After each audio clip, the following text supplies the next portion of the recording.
அன்பான மகர ராசி நேயர்களே, இனி வரக்கூடிய நாட்களில் உங்கள் வாழ்க்கையில் நினைச்ச காரியங்கள் எல்லாமே நல்லபடியாக நடக்கிறதுக்கும், இருந்த தடைகள் எல்லாம் விலகுவதற்கும், குடும்ப உறவுகளில் ஒற்றுமையும் நிம்மதியும் பெறுவதற்கும், பண வரவு அதிகரிக்கிறதுக்கும், எதிரிகளுடைய சூழ்ச்சிகளை எல்லாம் முறியடித்து ஜெயிப்பதற்கான வழிமுறையும், உங்கள் மனசில் இப்போ வரைக்கும் இருக்கக்கூடிய எல்லா சந்தேகத்திற்கும் பதில்களை தெரிஞ்சுக்க இந்த வீடியோவை முழுசாக பாருங்கள்.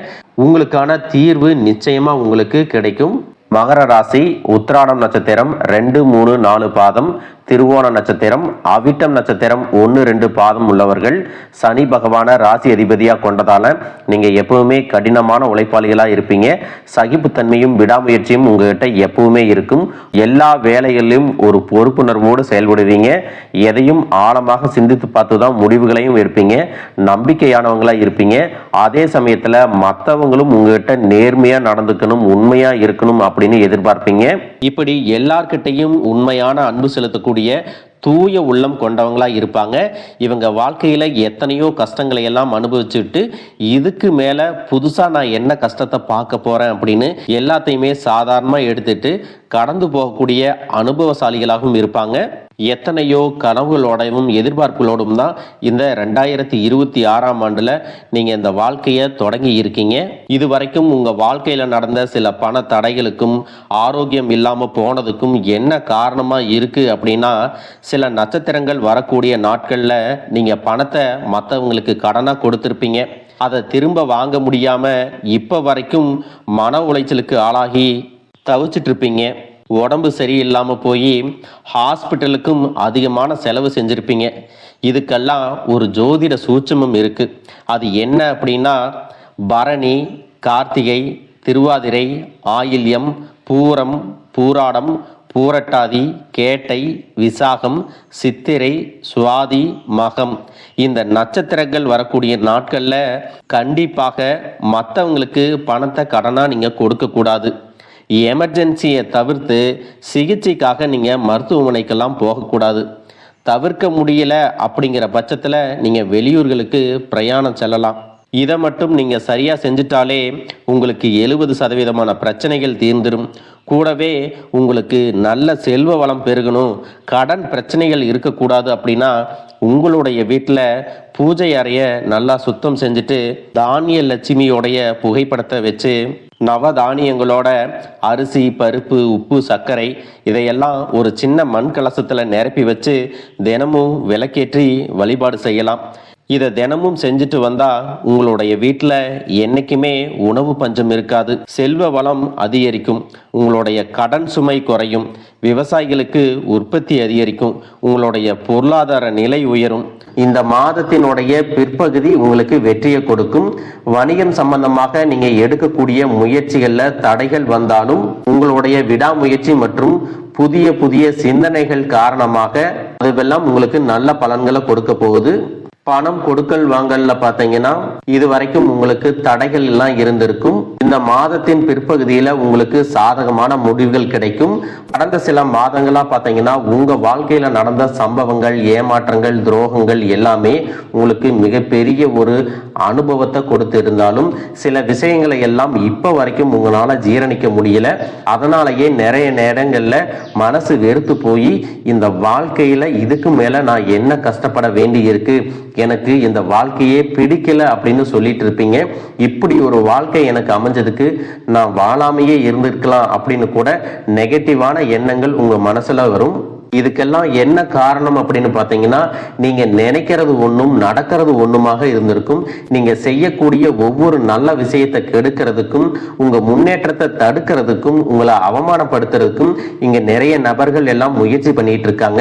ஆனாலும் அவர்களுடைய சதிகளையும் சூழ்ச்சிகளை எல்லாம் தாண்டி இப்போ வரைக்கும் நீங்க ஓரளவுக்கு நல்லா இருக்கீங்க அப்படின்னா உங்ககிட்ட இருக்கக்கூடிய நல்ல எண்ணங்களும் கடவுள் பக்தியும் இதுவரைக்கும் நீங்க செஞ்ச நல்ல விஷயங்களும் தான் உங்களை காப்பாத்தி இருக்கு.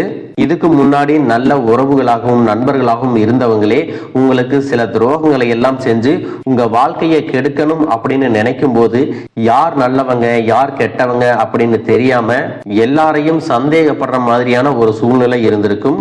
உங்க வாழ்க்கையில நடந்த சில சம்பவங்களுக்கு அப்புறம்தான் சில நபர்கள் எந்த அளவுக்கு பொறாமையோடவும் வன்மத்தோடவும் இருந்திருக்கிறாங்க அப்படிங்கிறத ஓரளவுக்கு புரிஞ்சிருப்பீங்க. இது எல்லாமே தெரிஞ்சும் கூட நீங்க என்னமோ பண்ணுங்க, உங்க அளவுக்கு எனக்கு சூதுவாது தெரியல, இந்த மாதிரி தெரிஞ்சே மனசாட்சிக்கு விரோதமா தப்பு செய்யறவங்களுக்கு அந்த கடவுள் நிச்சயமா தண்டனையை கொடுப்பாரு அப்படின்னு கடவுள்கிட்ட உங்களுடைய வேண்டுதலை எல்லாம் வச்சுட்டு அமைதியா கடந்து போயிட்டு இருக்கீங்க. உங்க மனசுக்குள்ள எத்தனை ஆதங்கம் இருந்தாலும் இப்ப இருக்கக்கூடிய சூழ்நிலையில தான் உண்டு, தான் வேலை உண்டு அப்படின்னு தான் நீங்க போயிட்டு இருக்கிறீங்க. மற்றவங்க மாதிரி இல்லாம கஷ்டத்தையும் கண்ணீரையும் மறைச்சிட்டு வெளியே சந்தோஷமா இருக்கிற மாதிரி நடிச்சிட்டு இருக்கிறீங்க. இந்த வாழ்க்கை உங்களை எப்படி புரட்டி போட்டாலும் முடக்கி வச்சாலும் நீங்க எப்பவும் போல சாதாரணமாவே இருக்கிறதால உங்களை சுத்தி இருக்கிறவங்க எல்லாருமே இவங்களுக்கு என்னப்பா ஓஹோன்னு ஜாலியான வாழ்க்கை வாழ்றாங்க அப்படின்னு சொல்லுவாங்க. ஆனா மனசுல நிம்மதி இல்லாம வயிறார சாப்பிட முடியாம நிம்மதியா தூங்க முடியாம எவ்வளவு கஷ்டப்படுறீங்க அப்படிங்கிறது உங்களுக்கு மட்டும்தான் தெரியும். இந்த மாதிரி உங்க வாழ்க்கையில திடீர்னு ஒரு பிரச்சனை அப்பப்போ வந்துட்டு தான் இருக்கு. அதையெல்லாம் எல்லா இடத்துலயும் நீங்க கடந்து வந்துட்டு தான் இருக்கீங்க. இந்த மாதிரி நீங்களா ஏதோ தட்டு தடுமாறி எந்திரிச்சு நிக்கிறப்போ உங்களை குறை சொல்றதுக்குன்னே நிறைய பேர் தேடி வருவாங்க. நீங்க 1000 நல்ல விஷயம் செஞ்சாலும் அதையெல்லாம் பாராட்டி ஒரு வார்த்தை கூட சொல்ல மாட்டாங்க. அதுவே உங்களுக்கு தெரியாம ஒரு தப்பு நடந்துட்டாலோ உங்களுக்கு சம்பந்தமான ஒருவர் தப்பு செஞ்சுட்டாலோ அது இந்த உலகத்துல யாருமே செய்யாத தப்பு மாதிரி குத்தி காட்டிட்டே இருப்பாங்க. அவங்களுடைய நோக்கம் என்னவா இருக்குன்னா நீங்க நல்லா இருக்கணும் அப்படிங்கிறத விட நீ முன்னேறிடக்கூடாது அப்படிங்கிறதுல ரொம்பவே கவனமா இருப்பாங்க. நண்பர்களாக இருந்தாலும் சரி, சொந்தக்காரங்களாக இருந்தாலும் சரி, அவங்க தேவைக்குனா மட்டும் உங்ககிட்ட வந்து பழகுவாங்க. அந்த தேவை முடிஞ்சிச்சு அப்படின்னா உங்களை விட்டு விலகி போயிடுவாங்க.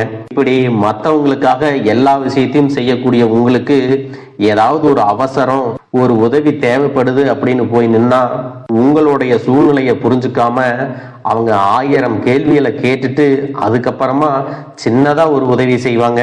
இதையெல்லாம் நினைக்கும் போது நீங்க எப்படி அவங்களுக்கு உதவி செஞ்சு ஏமாந்திருக்கீங்க அப்படிங்கிறத இப்பதான் புரிஞ்சுப்பீங்க. இந்த வாழ்க்கையில எப்படியாவது முன்னேறணும் அப்படிங்கறதுக்காக தினம் தினம் கஷ்டப்பட்டு உழைக்கிறவங்க. உங்களுடைய மனசாட்சிக்கு தெரிஞ்சு நீங்க யாருக்கும் எந்த கெடுதலையும் கஷ்டத்தையும் துன்பத்தையும் கொடுத்ததில்லை. ஆனாலும் உங்களுக்கு மட்டும் ஏன் இந்த மாதிரி கஷ்டங்கள் வருது, பிரச்சனைகள் வருது அப்படின்னு பார்த்தீங்கன்னா நீங்க நல்லவங்களா தான் இருக்கீங்க, நல்ல விஷயங்களை தான் செய்யறீங்க. ஆனாலும் உங்களை சுத்தி இருக்கக்கூடிய மனிதர்கள் அந்த மாதிரி நினைக்கிறது இல்ல. நீங்க என்னதான் பிரச்சனைகளை எல்லாம் தவிர்த்துட்டு வந்தாலும் ஏதாவது ஒரு சூழ்நிலையில பிரச்சனையும் கஷ்டமும் உங்களை தேடி வந்துட்டு தான் இருக்கு. ஆனா இனி வரக்கூடிய நாட்கள்ல உங்களுக்கு சந்தோஷத்தையும் மன மகிழ்ச்சியும் கொடுக்கக்கூடிய ஒரு காலகட்டமா இருக்க போகுது. இது நாள் வரைக்கும் பார்த்தீங்கன்னா உங்க வாழ்க்கையில் நடந்த கெட்ட விஷயத்தை எல்லாமே மறந்துருங்க. இனி வரக்கூடிய நாட்கள்ல உங்களுக்கு எப்படிப்பட்ட நன்மைகள் எல்லாம் கிடைக்க போகுது, எந்த இடத்துல நீங்க கவனமா இருக்கணும் அப்படிங்கிறத நீங்க மனசுல வச்சுக்கணும். மார்ச் மாதத்துல சனியினுடைய வக்ர நிவர்த்தியும், குருவினுடைய பயிற்சியும், சுக்கிர பயிற்சியும், சூரிய பயிற்சி, ராகு கேது பயிற்சிகள் அப்படின்னு கிட்டத்தட்ட 5 பயிற்சி பலன்கள் எல்லாமே உங்களுக்கு இந்த 2026ஆம் ஆண்டுல முழுமையான பலன்களை கொடுக்க போறாங்க. அதனால இந்த காலகட்டங்கள்ல எதையெல்லாம் நீங்க இழந்துட்டோம், எதையெல்லாம் நீங்க மீட்டெடுக்கணும் அப்படின்னு நினைக்கிறீங்களோ அது எல்லாம் நிச்சயமா உங்களுக்கு கிடைக்க போகுது. சுக்கிர பயிற்சிகள் மூலமாக உங்களுக்கு பொருளாதாரத்துல நல்ல முன்னேற்றம் ஏற்பட போகுது. பெற்றோர்களுடைய உடல் நலத்துல கவனம் தேவை. இதுவரைக்கும் உங்களுடைய பணம் ஹாஸ்பிட்டல் செலவுகளுக்கோ, கடனுக்கு வட்டி கட்டுறது, வண்டிகள் பழுதாகி அதுக்காக செலவு செய்யறது, மற்றவங்களுக்கு பணம் கொடுத்துட்டு அந்த பணம் திரும்ப வராம கஷ்டப்பட்டது, இந்த மாதிரியான சம்பவங்கள் எல்லாம் நடந்திருக்கும். இதற்கு பிறகு நீங்க பணத்தை சுப செலவுகளுக்காக செய்யணும். நல்ல விஷயங்களுக்கு பணத்தை செலவு செய்யும் போது உங்களுடைய கடன் சுமை பாதிக்கு மேல குறையும். தாய் வழியாக ஆதரவு கிடைக்கும். தொழில் செய்யக்கூடிய இடத்துல உங்களுடைய திறமைகள் வெளிப்படும். வேலை செய்யக்கூடிய இடத்துல உங்களுடைய உயர் அதிகாரிகளின் ஆதரவு உங்களுக்கு திருப்தியாக இருக்கும். சுப செய்திகள் எல்லாமே உங்களை வந்து சேரும். பூமி வாங்கக்கூடிய யோகம் உண்டு. வீடு கட்ட ஆரம்பிச்சு அந்த வேலைகள் பாதியில நிக்குது அப்படின்னா அந்த வேலைகள் எல்லாமே உங்களுக்கு சிறப்பா முடியும். உடன்பிறப்புகளின் திருமண முயற்சிகள் கைகூடும். புதிய வாகனங்கள் வாங்குறதுல ஆர்வம் காட்டுவீங்க. தொழில எதிர்பார்த்ததை விட கூடுதலான லாபம் கிடைக்கும். ஆரோக்கியம் சீராகி உற்சாகத்தோட எல்லா வேலையும் செய்வீங்க. அரசு வேலைகள்ல இருக்கிறவங்களுக்கு மேலதிகாரிகளுடைய ஆதரவு கிடைக்கும். உங்களை விட்டு விலகி சென்ற சொந்தங்கள் எல்லாமே திரும்ப வந்து சேருவாங்க. சகோதர ஒற்றுமை வலுப்படும். நிழல் கிரகங்களான ராகு கேது பயிற்சியில பாத்தீங்கன்னா உங்களுக்கு மறக்க முடியாத சில சம்பவங்கள் எல்லாமே உங்களுடைய வாழ்க்கையில் நடக்கும். இந்த காலத்துல குடும்பத்திலையும் தொழிலையும் நீங்க கூடுதலான கவனத்தை செலுத்தணும். உங்களுடைய கடின உழைப்பால லட்சியத்தை அடையணும் அப்படிங்கறதுக்காக ஒரு பிளான் போட்டு வச்சிருப்பீங்க. அதுவெல்லாம் உங்களுக்கு கையில கிடைக்கிற நேரத்துல சில தடைகள் வந்து சேரும். அதன் மூலமா பண தடைகள் உங்களுக்கு வரும். அதன் மூலமா உங்களுக்கு பணம் வருவது சில தாமதங்கள் ஏற்படும். வியாபாரத்துல போட்டிகளை எல்லாம் நீங்க சந்திக்க வேண்டியது இருக்கும். குடும்ப உறவுகள்ல நீண்ட காலமாக இருந்த திருமண தடைகள் எல்லாமே நீங்கும். கல்யாண பேச்சு கைகூடும். சின்ன வயசுலயே கணவன் மனைவி பிரிஞ்சிருக்காங்க அப்படின்னா விவாகரத்து பெற்றதுக்கு அப்புறம் அவங்களுக்கு இரண்டாவது திருமணம் கைகூடக்கூடிய வாய்ப்புகளும் இருக்கு. உறவினர்களோடு இருந்த மனக்கசப்புகள் எல்லாமே மாறும். ஆரோக்கிய தொல்லை உங்களுக்கு அதிகரிக்கும். அரசு வழியில சில சிக்கல்கள் உருவாகும். தன்னம்பிக்கையும் தெய்வ நம்பிக்கையும் அதிகமாக தேவைப்படும். இந்த காலகட்டத்தில் ஆரம்பத்தில் உங்களுடைய வளர்ச்சிக்கு காரணமாக இருந்தவர்களே உங்களுடைய வளர்ச்சியை பார்த்து பொறாமப்பட்டு எதிரிகளாக மாறக்கூடிய சூழ்நிலையும் இருக்கும். இப்படி இன்பமும் துன்பமும் கலந்து வரக்கூடிய உங்களுடைய வாழ்க்கையில உங்களுக்கு நல்ல பலன்கள் கிடைக்கணும் அப்படின்னா வடக்கு நோக்கி இருக்கக்கூடிய அன்பிகையை நீங்க வழிபடலாம். செவ்வாய்க்கிழமைகள்ல துர்க்கை அம்மனை வழிபட்டா நீங்க செய்யக்கூடிய காரியங்கள்ல வெற்றி கிடைக்கும். குடும்ப தலைவர்களுக்கு குடும்ப உறுப்பினர்களாலேயே சில தவறான புரிதல் மற்றும் அளவுக்கு அதிகமான சிந்தனையால மன அழுத்தம் அதிகமாகி உடல் ஆரோக்கியம் பாதிக்கப்படும். உடல் பருமன் அதிகமாகக்கூடிய சூழ்நிலை இருக்கு. சின்ன சின்ன விஷயத்துக்கெல்லாம் கோவப்படுவதை தவிர்த்துக்கணும். இந்த மன அழுத்தத்தை குறைக்கிறதுக்கு ஆன்மீக வழிபாடு அவசியம். தியானம் செய்யறது, யோகா பண்றது, தன்னுடைய உடல் நலம் எவ்வளவு அவசியம் அப்படிங்கிறத சுயமா புரிஞ்சுக்கிறதன் மூலமாக இந்த பிரச்சனைகளை எல்லாம் தவிர்க்கலாம். நீங்க கணவனாக இருந்தாலும் சரி, மனைவியாக இருந்தாலும் சரி, உங்களுடைய வாழ்க்கை துணை மேல அதிகமா அன்பு காட்டுங்க. அவங்க எந்த விஷயத்தை செஞ்சாலும் அதுல இருக்கக்கூடிய நல்ல விஷயத்தை சொல்லி பாராட்டுங்க. சில நேரத்துல உங்களுக்காகவே அவங்க மெனக்கெட்டு ஏதாவது ஒரு விஷயத்த செய்வாங்க. அந்த விஷயத்த நீங்க பாராட்டும் பொழுது அன்பு அதிகரிக்கும். அன்பு அதிகரிச்சுன்னா சின்ன சின்ன குறைகள் கூட உங்க ரெண்டு பேருக்குமே தெரியாது. குழந்தைகளுக்காகவும் குடும்பத்திற்காகவும் அதிக முக்கியத்துவம் கொடுத்து நேரத்தை செலவிடுங்க. கணவன் மனைவிக்கிடையே அந்யோன்யம் அதிகரிக்கும். குடும்பத்தில் ஒற்றுமையும் சந்தோஷமும் நீண்ட நாளுக்கு தொடர்ந்து வரும். தொழிலை பொறுத்த வரைக்கும் நீங்க செய்யக்கூடியது சின்ன தொழிலாக இருந்தாலும் சரி, பெரிய தொழிலாக இருந்தாலும் சரி, எதிர்பார்த்த அளவுக்கு லாபம் கிடைக்காம ஒரு மந்தமான சூழ்நிலை இருந்திருக்கும். இதற்கு பிறகு நல்ல நல்ல வாடிக்கையாளர்கள் கிடைப்பாங்க. உண்மையான வேலையாட்கள் கிடைப்பாங்க. நீங்க எதிர்பார்த்த மாதிரி நல்ல லாபம் கிடைக்கும். புதிய கிளைகளை எல்லாமே தொடங்குவீங்க. வங்கிகளிடமிருந்து உங்களுக்கு நிதி உதவி கிடைக்கும். பண புழக்கம் அதிகரிக்கும். வாடகை இடத்துல இருக்கிறவங்க புதிய இடங்களை வாங்குவீங்க. சிலருக்கு பாத்தீங்கன்னா வேலை செய்யக்கூடிய இடத்துல வேலை செய்யறவங்களோட சின்ன சின்ன பிரச்சனைகள் வரும். செய்யாத தவறுகளுக்கு பழி ஏத்திக்கிற மாதிரி இருக்கும். தெரிஞ்ச சிலர் அவங்களுடைய உழைப்பை திருடுவாங்க. உங்களுடைய திறமைகளுக்கும் உண்மையான உழைப்புக்கும் மதிப்பு கொடுக்க மாட்டாங்க.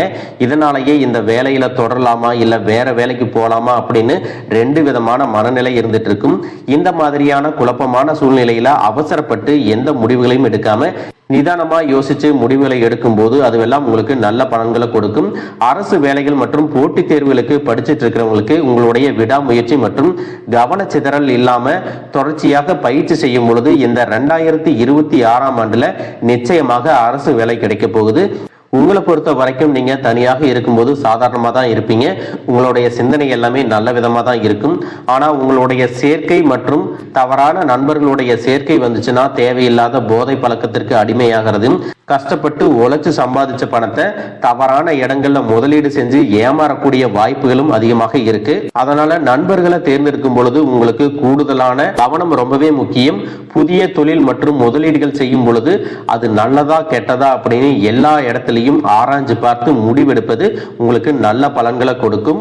என்னதான் உங்களை வீழ்த்தணும், உங்களை தோற்கடிக்கணும், உங்களை கெடுக்கணும் அப்படின்னு எத்தனை பேர் முயற்சி செஞ்சாலும் அந்த முயற்சிகளை எல்லாம் தோற்கடிப்பீங்க. அவங்கள நீங்க ஜெயிச்சு வருவீங்க. போலியான உறவுகள் மற்றும் விரும்பத்தகாத நபர்கள் உங்களை விட்டு விலகி போவாங்க. புதிய நண்பர்களுடைய சேர்க்கை உங்களுக்கு ஆறுதலை கொடுக்கும். இந்த மாதிரி புதுவிதமான மாற்றங்கள் எல்லாமே உங்க வாழ்க்கையில நடக்க போகுது. இந்த மாற்றங்கள் எல்லாமே உங்களை புது மனுஷனா, மிகப்பெரிய வெற்றியாளரா, ஒரு சாதனையாளரா மாத்த காலம் தயாரா இருக்குது. நல்ல விஷயங்களை மட்டும் செய்யுங்க, உங்களுக்கு நல்லதே நடக்கும். வாழ்க வளமுடன், வாழ்க பல்லாண்டு.